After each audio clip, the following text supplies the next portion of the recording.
Pilihkan salah satu saja yang menurut sampean itu cukup oke buat sampean dan punya cerita sesuatu atau hal yang menarik buat sampean. Ada sesuatu hal yang kita tidak tahu dalam sebuah konsep bisnis. Kawan-kawan mungkin banyak ide. Apapun bentuknya setiap hari akan memunculkan ide. Tapi ide yang paling menarik adalah ide yang direalisasikan.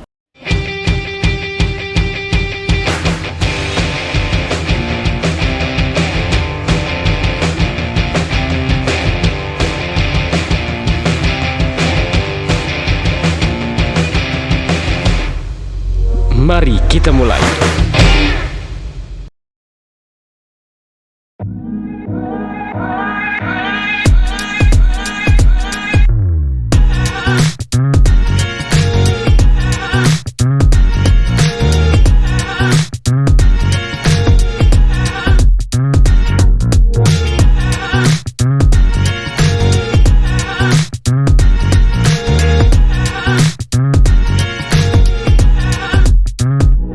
Assalamualaikum warahmatullahi wabarakatuh.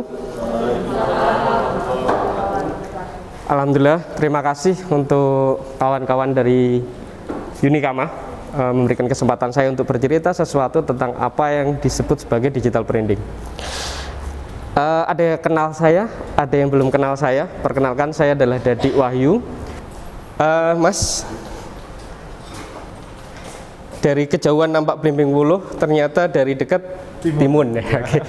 Pilihkan salah satu saja yang menurut sampean itu cukup oke buat sampean dan punya cerita sesuatu atau hal yang menarik buat sampean. Oke, sampean duduk dulu. Jadi dalam konsentrasi sebuah bisnis hampir menyerupai seperti itu. Jadi Mas, sampean ambil itu kenapa? Sampean pilih yang unik, yang berbeda daripada yang lain. Mbaknya sampean memilih sesuatu yang sempurna secara tampilan dan sampean terpaksa untuk mengambil itu. Sepertinya tidak ada pilihan lain. Dan pilihan yang ini adalah keriput dan suatu hal yang tidak menarik. Tapi saya coba kembali pada sebuah cerita tentang timun mas. Ya, timun mas itu mengambil yang kecil apa yang besar? Yang kecil. Timun mas itu mengambil yang kecil, yang di dalamnya ternyata isinya emas. Ya, yang besar isinya busuk. Ada sesuatu hal yang kita tidak tahu dalam sebuah konsep bisnis. Nah, coba kita bedakan, ada perbedaan yang namanya digital dan non-digital. Saya mencoba membuat sebuah analisa bahwa digital dan non-digital. Non-digital saya pecah lagi, ada analog, ada tradisional, ada konvensional. Kalau kita ngomongin tradisional, pernah tahu ini? Ya, ini kentongan, ini untuk alat apa dulu? Komunikasi ya, untuk alat komunikasi juga. Terus kemudian ada sebuah kode Morse. Masih ingat ini tepuk apa?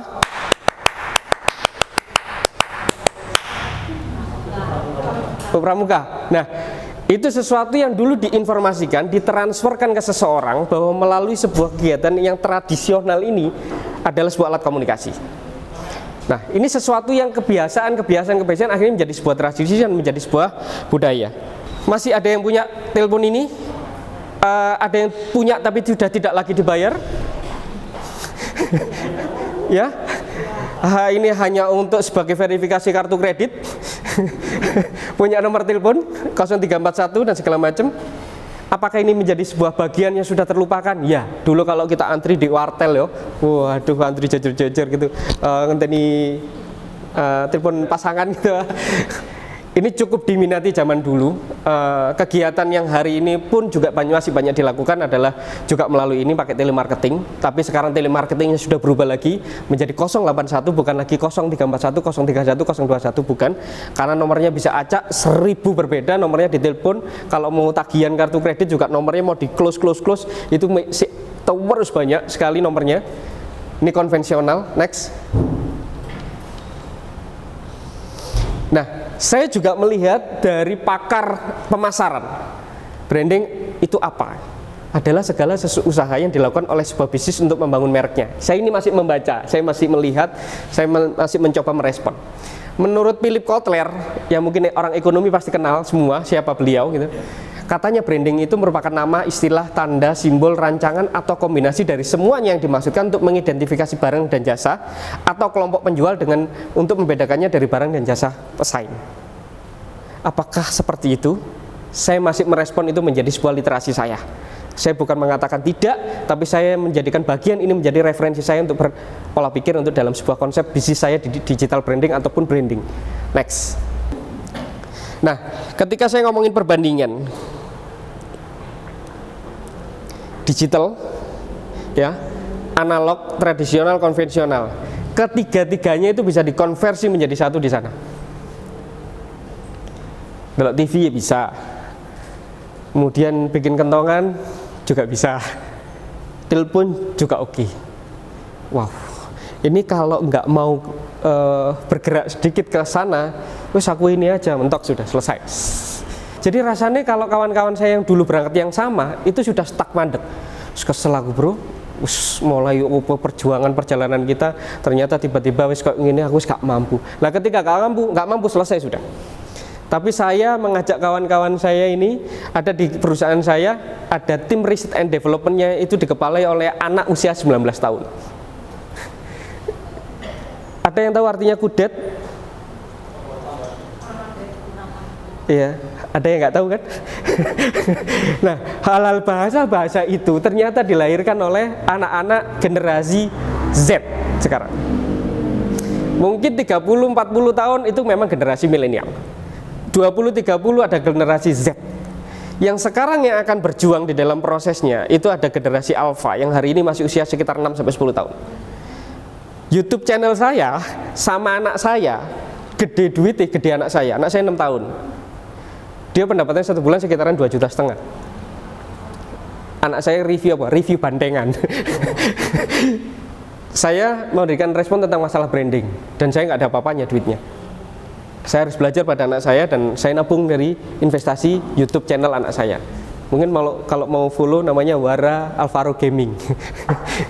Bisa dibuka sebentar? Nah, ini kalau saya dari Bayu Chang. Nah, ini fenomena yang cukup menarik ketika dia tidak sekolah, kemudian dia senang sesuatu yang saya respon. Ternyata dia senang bandengan. Di tetangga saya itu ada bikin bandengan. Nah ini yang sebelah sini. Jadi, nah itu 1 juta ditonton. Faro main bandengan sampai kesurupan. Thumbnail hari ini juga tidak keren-keren amat itu. Ternyata desainnya juga seperti itu. Itu aja nih, yang tadi nih. Yang bawah. Nah itu, yang kiri. Coba dibuka sekilas. Volume nggak ada ya? Nah, sudah ada iklannya. Dan dia ini sekolah, nggak ngapa-ngapain, cuman nge-zoom dan segala macam.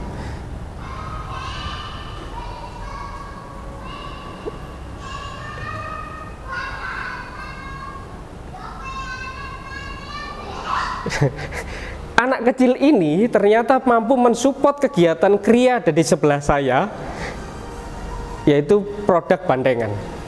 Oke, next kembali lagi ke materi.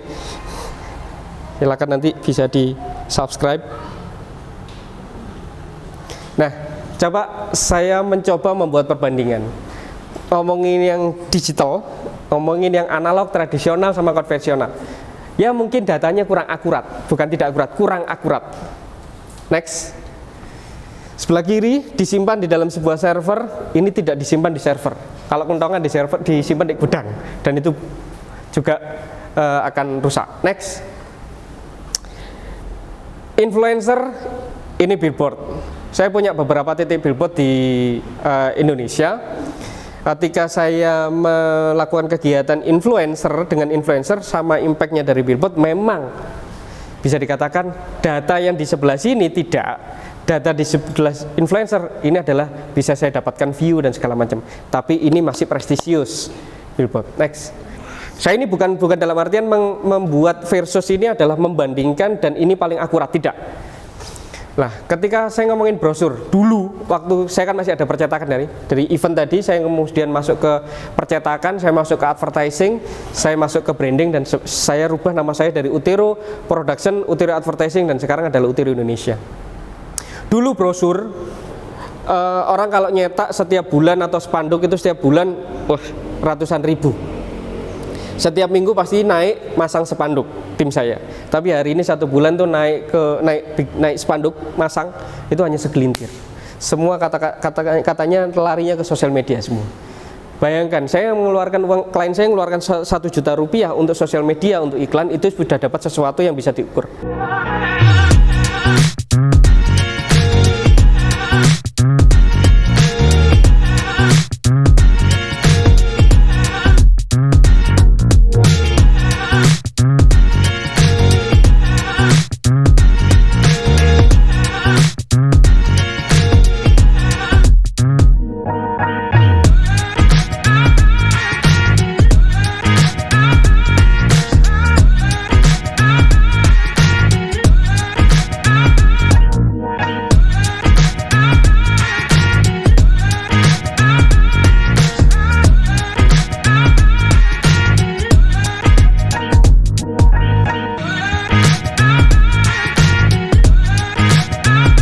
Oh, ini saya cocok Pak Pau gitu. Tapi kawan-kawan, apakah kawan-kawan mempunyai keunikan atau mempunyai nilai lebih atau hanya feeling saja atau melok-melokan? Kemudian apa sih yang harus diisi di dalam sebuah konten sosial media? Ternyata yang cukup menarik adalah selera dan kebutuhan audiens. Memang ketika kita ngomongin nulis di ngasih di Instagram itu upload. Kalau kita belilah aku, itu kan promosi. Kalau ada kesempatan saya ngobrol, saya akan ngobrol dengan kawan-kawan satu persatu. Kalau tidak punya kesempatan ngobrol dengan kawan-kawan, silakan lari ke YouTube saya. Di situ ada beberapa hal yang saya sampaikan dan itu free. Ya. Kenapa sih saya harus membuat sebuah produk yang harganya 10.000, 20.000 sama 100.000? Di situ ada di YouTube channel saya. Bagaimana sih saya membuat sebuah tips gitu, nyablon tulisan di packaging plastik ini tidak membutuhkan uang lebih dari 5.000. Saya juga membikinkan tips itu, hanya cukup dengan A ditambah B ditempel, selesai. Paling sekitaran 500 rupiah itu bisa untuk sekitaran 10 packagingan. Ada di YouTube channel saya. Punya produk namanya atau brandnya apa? Kayana Yoga Studio. Kayana Yoga Studio. Yoga Studio. Nah, ketika saya ngomong Kayana itu merek. Ya. Yoga Studio itu penguat dari merek. Ya. Tapi nilai apa yang mau diberikan kepada publik bahwa itu disebut sebagai Kayana Yoga Studio. Jadi namanya Mbak siapa? Sari. Ya, Sari. Ya. Sari. Ketika Sari disebut di tulisan SARI itu merek. Terus kemudian saya punya bisnis apa? Aza Furniture. Nah, Sari siapa? Duh, Sari sing pinter matematika lho. Oke, Sariku. Sari siapa? Aza Furniture. Jadi ada sesuatu tambahan dari merek yang dilahirkan oleh orang tua kita.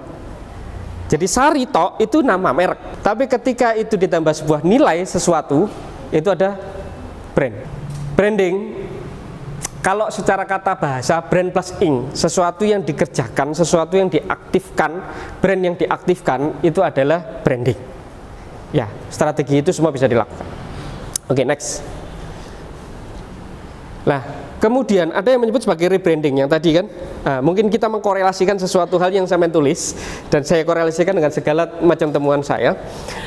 Merebranding, merubah strategi dan soul brand.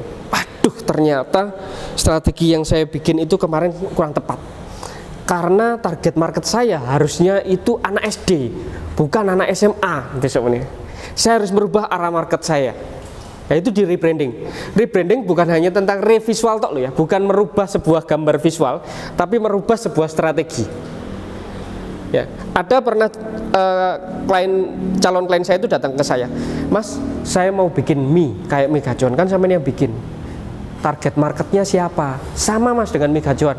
Maaf, ketika saya kontrak dengan klien saya tidak mau selingkuh yang produknya sama, yang targetnya sama. Ya, jadi kalau sampean mau mie boleh, asal marketnya family ataupun marketnya SD. Karena Mega John marketnya SMA sama kuliah. Waduh Mas, gak iso, saya maunya head to head. Maaf, saya tidak bisa. harusnya kenapa Mi Gajuan tidak versus dengan Hot Cui Mi? Nggak ada hubungannya. Hot Cui Mi tetap wae, tetap jalan gitu loh. Gajuan tetap jalan gitu. Ya. Tapi yang di market SD tidak ada yang mengambil itu. Masih ingat krip-krip? Ya. Kita akan makan krip-krip itu dengan membayangkan zaman dahulu. Ya. Ya. Mungkin kalau kita rapat, meeting segala macam dikasih krip-krip rasanya rapantes. Ya, tapi kalau kita ngomongin apa yang terjadi dulu, krip-krip menjadi cukup menarik. Itu marketnya kecil, marketnya anak kecil pastinya, SD. Nah sama ketika nanti kawan-kawan mau bikin mie sebenarnya, bikin aja mie yang untuk anak-anak, yang bawa bapaknya, yang bawa ibunya gitu, yang di kamar mandi harus ada toilet, ada tisunya gitu. Ini yang cukup membuat saya akhirnya gini, ada banyak klien yang datang ke saya itu ngomongin, Mas, brandingku gak wapi ya Mas. Glon, ada yang bawa produknya atau jasanya nggak? Atau kartu nama deh? Ada nggak? Bisa lihat? Ah, oke. Okay. Oh, okay. Oh, kenal saya ini produk. Ini juga teman-teman MKKM juga kan? Ya, MCF juga. Kadang juga ikut pameran toh? Iya. Nah, Mas, dulu kan nggak begini ya desainnya? Ya. Ini yang desain siapa kemarin? Dari fasilitator juga? Sepertinya gitu. Iya gitu ya. Mas, desainku welek Mas. Logoku gak apik, packagingku gak apik. Jadi datang ke tempat saya itu ada yang jenis mindsetnya seperti itu. Saya menyebutnya adalah brand visual. Arti brand owner yang masih berkepikiran tentang brand visual. Nah, jadi gini, ada satu hal bahwa kawan-kawan harus percaya diri apapun yang dimiliki. Pernah ada melihat kawan-kawan es-degan, dodol es-degan di pinggir rembong di sepeda motor Banteluf, iku rame begitu pindah ruko sepi. Ya. Jadi branding itu bukan tentang itu. Ya. Tapi masih ada yang berpikir brand owner datang ke saya itu adalah tentang ini, brand visual. Yo Mas, wong ayu wong elek memang paling akeh like wong ayu.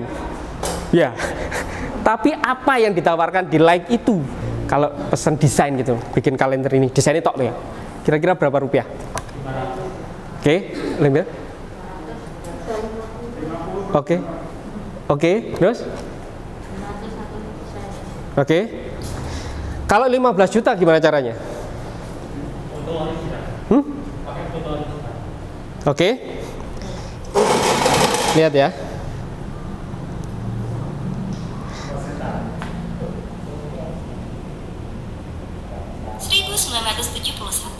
Era industrial 1.0. Tapi ada juga klien yang datang ke saya itu dengan masalah. Dan itu yang cukup menarik bagi saya. Karena itu sudah masuk di dalam sebuah brand strategi, ada perencanaan, ada tahapan, dan bagaimana melakukan. Inilah yang harus dipahami bahwa branding itu adalah tentang strategi. Saya pakai warna biru. Nah, setelah saya pakai warna biru, saya masuklah ke strategi digital. Bayangkan menu sekarang ketika ngomongin mie, siapa yang nggak kenal mie setan? Menunya itu mie setan itu resiko. Dan itu nama generik. Kesalahan dari sebuah nama generik itu ada di vlog saya bagaimana membangun sebuah nama. Nah, ketika nama itu menu, siapa yang melarang menu itu diduplikasi? Tidak ada. Saya menduplikasi menu itu. Kenapa? Karena orang mencari hashtag adalah mencari hashtag mie setan. Yang keluar warna apa? Merah semua. Kira-kira merah di dalam biru di dalam merah kelihatan nggak? Coba di searching sekarang di hashtag digital Instagram, ketika ngomong mie setan yang muncul di situ ada biru sakcuil, dan itu adalah produk dari desain thinking saya untuk membuat sebuah strategi. Ekonomi Mas Ari langsung seri seumpamanya gitu. Ini langsung jadi benci Mas. Wah, ini yang paling berat. Jadi kenapa produk kita tidak dibeli karena itu bahaya. Jadi jangan sampai hal itu terjadi. Jadi memang ada besar, kecil, sama nol. Kok iso Mas? Nah, kalau memang influencernya BTS ya lo parang. Ya enggak? Ketika Tokopedia bareng sama BTS, apa yang terjadi? Anak saya yang K-popers nonton Mas. Nonton tuku tiketnya Mas. Gila nih. Istimewa sekali. tapi memang langsung dikenal. Lek brand visual, ya Mas aku pesen desain logo ono duit 500.000 iso. Mas aku bikinkan sebuah cerita dong, ya kita ngobrol. Mas bikinkan strategi, ini strateginya. Jadi gini, setiap klien ke saya selalu mengatakan target itu 5 tahun saja jaraknya, jangan jauh-jauh.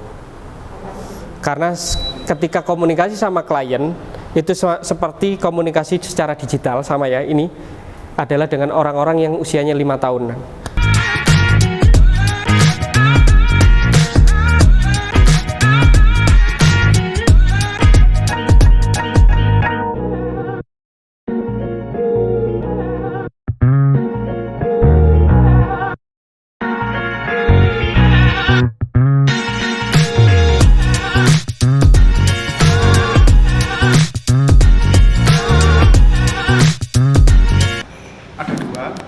Yang pertama, yang saya lihat sehubungan dengan kanvas jangan yang brand dulu baru muncul strategi tetek mengek bawahnya. Nah, gimana kalau saya ini memulainya dari jualan dulu, Pak, tanpa memikirkan marketing dulu. Yaitu apakah bisa berjalan dua-duanya ataukah harus salah satu ini difokuskan dulu? Nah, yang kedua, misalnya Utero ini kan terkenal, yang saya lihat ya sekarang ini merah ya. Terus Utero itu yang ownernya yang nyentrik, rambut panjang ngamutan, yang rambutnya berwarna. Nah, itu dapat termasuk brand positioning. Nah, kayak gitu. Ketika saya ngomongin kerupuk Palembang, saya akan fokus pada namanya selling. Saya tidak peduli tentang masalah merek ya. Saya pada posisi untuk bagaimana ini terdeliver ke pasar dan saya pulang mendapatkan uang. Tapi yang saya lakukan adalah konsistensi di perempatan lampu merah, yang menjadikan orang berpersepsi bahwa saya selalu ada di lampu merah. Oke. Branding adalah tentang strategi, bukan merek, bukan label, bukan desain dan segala macam. Konsisten, istiqomah, orang akan tahu. Tapi yang saya sampaikan bahwa lakukan awal selling dengan konsisten itu juga menjadi bagian dari branding. Ya, minimal sampai ono stikerin tulisan Herbalu itu udah cukup. Kecap Jawa iki tulisannya kecap ngono tok iku ya cukup payu. Kalau kita ngomong fokus selling. Tapi kalau kita ngomong fokus branding, paling tidak kita sudah paham tentang positioning yang akan kita capai. Joy gitu. Nah, kalau Mas Ari ingin menasbihkan diri Mas Ari menjadi sesuatu, Mas Ari itu hijau, orang yang selalu fokus pada herbal, organik, kemudian dengan kegiatan-kegiatan apa yang ngarani? Apa? Kalau logonya hijau itu alami gitu ya. Sama lakukan itu semua. Mas Ari spesialis produk yang berhubungan dengan herbal, hijau semua, fine. Lakukan dengan konsisten. Karena saya dasarnya dengan menggunakan warna merah dan konsisten, yang akhirnya orang tahu Mas Dadi yang pakai baju merah. Sampai pernah saya diundang di Pasuruan itu, orang lupa nama saya, tapi dia mengingat warna merah saya. Jadi dicari pembicara warna merah. Dan itu ketemu saya.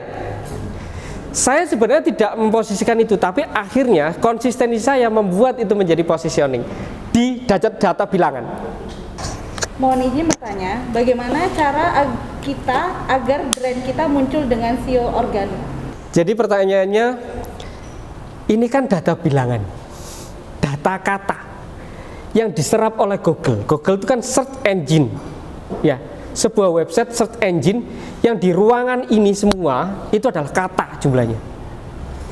Ketika kita ingin membuat sesuatu yang dipanggil itu langsung ada, berarti sesuatu kata yang unik. Ide tanpa realisasi sama dengan sampah.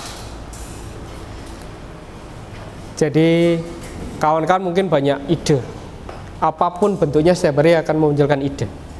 Tapi ide yang paling menarik adalah ide yang direalisasikan. Ketika kita ngomongin soul, ternyata dalam proses perjalanan bisnis saya sendiri, saya cukup menarik adalah saya fokus untuk mikirin orang. Saya fokus untuk memikirkan orang lain. Akhirnya saya menemukan sebuah positioning. Fokuslah memikirkan orang lain biar kita diurus oleh Yang Maha Kuasa. Buku tulisan saya yang ini tadi ketemu waktu saya pulang. Mungkin juga yang online ada juga toh.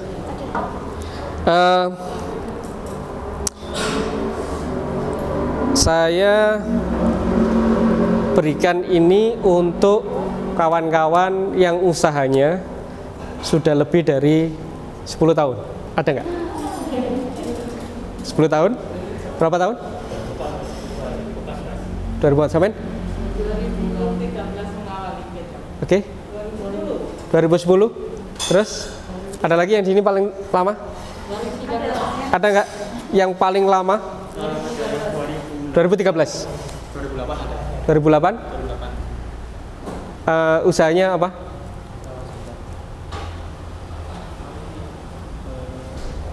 Nggak tahu. 2008. Oke. Berarti yang paling lama 2010, ya. Ini saya berikan pada orang yang paling lama usahanya. Kenapa? Karena ini cerita bisnis saya di saat saya hancur di tahun 2010, dan saya menceritakan sesuatu hal di sini. Dan modal utama untuk berbangkit adalah mental.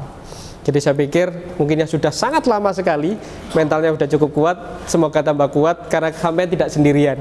Saya juga pernah melakukan itu dan merasakan. Terima kasih.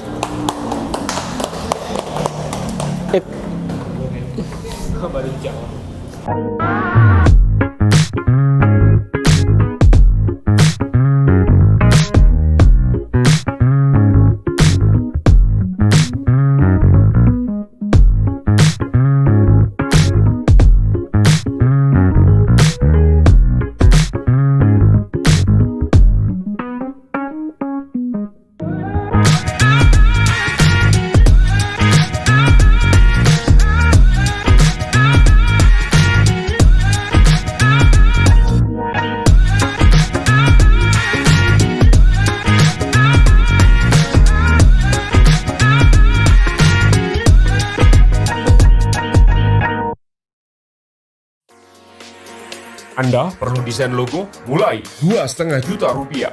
Anda akan mendapatkan mini brand guideline 100% riset, aman, lolos, dan siap. tiruindonesia.com. Anda belum punya logo dan tidak terdaftar merek? Paket Loki, logo dan haki hanya 5 juta rupiah. 100% riset, aman, lolos, dan siap. tiruindonesia.com. Logo dan merek Anda belum terdaftar haki? Ya, haki pendaftaran merek hanya 2,8 juta rupiah. 100% riset, aman, lolos, dan siap.